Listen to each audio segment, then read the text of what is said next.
Well, there's work. To be totally honest, that's one of the reasons I stayed here. Oh, really? Is the market, especially like in the Baltimore, Washington, I mean, the entire like Northeast corridor. There's just so much work for musicians, for artists, and especially this area here, because there's so many like big or middle-sized cities that all want an orchestra and that they all want arts happening in their town. So, I mean, it's basically one of the running gag we have among musicians is like, you really have to suck on your instrument to not find work in the Washington, Baltimore area. Really, it's like, And so basically that's the main difference for me.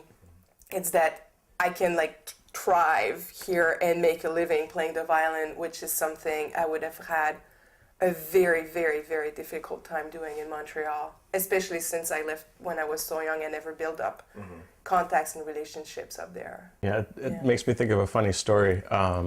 Just the American perception of artists and musicians.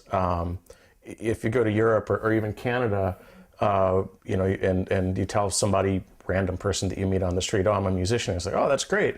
And in the United States, oftentimes you meet somebody on the street and you tell them that you're a musician and they say, oh, well, what's your day job?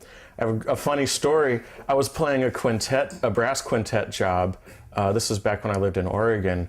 We were playing at a fundraiser for the Oregon Republican Party. And we were playing, patriotic songs and stuff like that. And we had a short break in between our performance. And a woman who was sitting near the front took me aside and said, oh, that man over there playing the tuba, what's his name? I said, well, his name's Richard Frazier. And she says, well, what does he do? I said, he plays the tuba. And she said, oh, well, can you make a living playing the tuba? And I said, no, ma'am, I can only make a living playing the French horn. But that's the perception. Yeah, I had a similar story happening to me actually not far from here in Hagerstown. I was playing Maryland Symphony one week, and there was a donor reception after the concert. And, I'm chatting there with patrons and, I guess, guild members and, other people that were attending the reception. And one lady comes up to me and she's like, you look so good on stage, and, you look like you're a very, very good violinist. And where did you go to school? How did you get so good? And, I tell her, well, my entire, musical education, went to Peabody, took, private instruction, did bachelor master's degree with a great violin teacher, practiced 10 hours a day for 10 years, and got the bachelor's and the master's in music. And she's like, wow, that's great. So what do you do?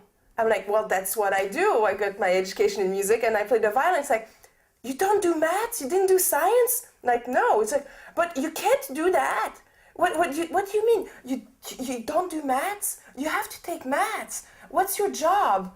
And she just would not understand that my education, my job was music, and that, I didn't do maths and I could still earn a living without having done maths and science, which was at the time very fascinating that somebody would not accept the answer that I'm a musician, which is something that would have never happened to me in Montreal.